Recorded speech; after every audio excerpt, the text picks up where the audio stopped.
शिव पुराण द्वारा बताए गए मोक्ष प्राप्ति के 10 मार्ग।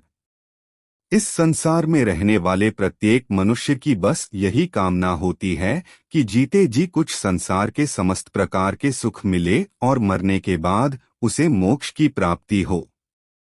किंतु सभी के साथ ऐसा नहीं हो पाता है। जीते जी तो इन्हें दुख मिलते ही हैं, अपितु मरने के बाद भी इन्हें मोक्ष नहीं मिल पाता है।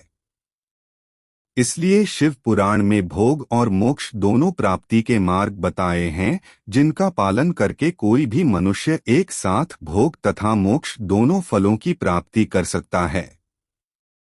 तो आइए इन 10 मार्ग को जानते हैं। 1. धन संग्रह।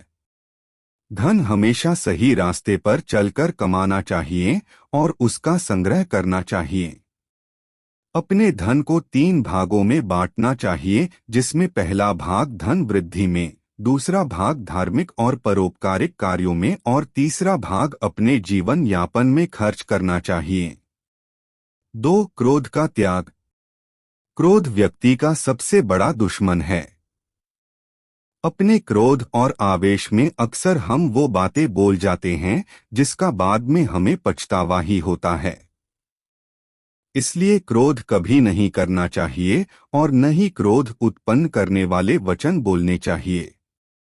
क्रोध से विवेक नष्ट हो जाता है और विवेक के नष्ट होने से जीवन में कई संकट खड़े हो जाते हैं। 3. भोजन का उपवास। जिस प्रकार भोजन से शक्ति प्रदान होती है, उसी तरह व्रत उपवास से भी शक्ति का संचार होता है। इसलिए हफ्ते में 1 दिन तो व्रत रहना चाहिए। यदि न रह पाएं तो शिवरात्रि का व्रत तो रखना चाहिए। इससे भगवान शिव की कृपा बनी रहती है। शिवरात्रि व्रत करने से व्यक्ति को भोग एवं मोक्ष दोनों ही प्राप्त होते हैं और महान पुण्य की प्राप्ति होती है।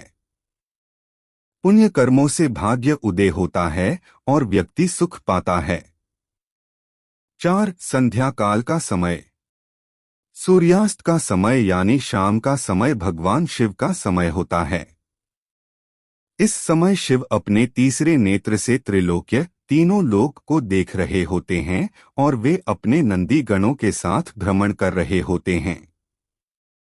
इसलिए इस समय व्यक्ति को सत्कर्म करने चाहिए। पूजा पाठ, सत्संग या दान पुण्य करना चाहिए।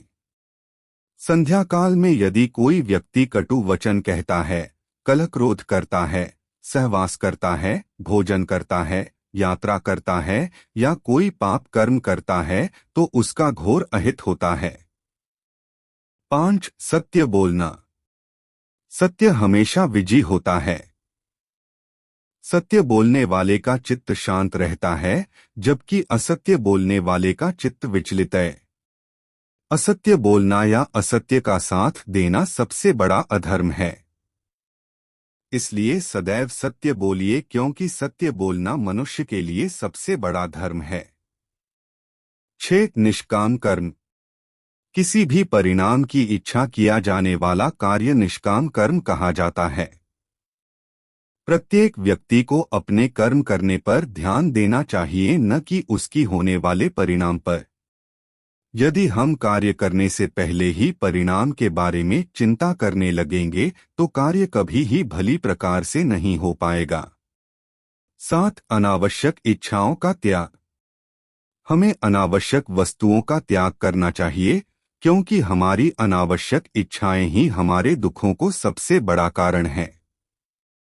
मनुष्य की अनैतिक इच्छाएं क्रोध, काम, ईर्ष्या और अहंकार को जन्म देती हैं। अनैतिक इच्छा हमारे मन को विचलित करती है। जो व्यक्ति अनावश्यक इच्छाओं के जाल में फंस जाता है, वो अपना जीवन नष्ट कर लेता है। अनावश्यक इच्छाओं को त्याग देने से ही महासुख की प्राप्ति होती है। 8. मोह का त्याग। मोक्ष की प्राप्ति के लिए सांसारिक मोह माया का त्याग जरूरी है। इस दुनिया में प्रत्येक मनुष्य को किसी न किसी वस्तु, व्यक्ति या परिस्थिति से आसक्ति या मोह हो जाता है और यही मोह भय और पीड़ा को जन्म देता है। मोह मनुष्य में विवेक को जागृत नहीं होने देता। इसलिए मोह माया को त्याग जरूरी है। 9 सकारात्मक कल्पना। शिव जी कहते हैं कि कल्पना ज्ञान से भी अधिक महत्व रखती है। जो व्यक्ति जैसा विचार और कल्पना करता है वो वैसा ही हो जाता है। ध्यान करें, सकारात्मक सोच रखें और जब भी करें अच्छी कल्पना ही करें। 10 पशु नहीं आदमी बनो। मनुष्य का जन्म लिया है तो मनुष्य बनो, न कि पशुओं जैसा व्यवहार करो। मनुष्य में जब तक राग, द्वेष, ईर्ष्या, वैमनस्य, अपमान तथा हिंसा जैसी वृत्तियां रहती हैं, तब तक वह इंसान नहीं बल्कि एक पशु के समान है। जो पशु है वो अपने पशु कर्म करता है, लेकिन मनुष्य को तो मानव कर्म और व्यवहार करना जरूरी है। हर हर महादेव। हरे कृष्ण, राधे राधे।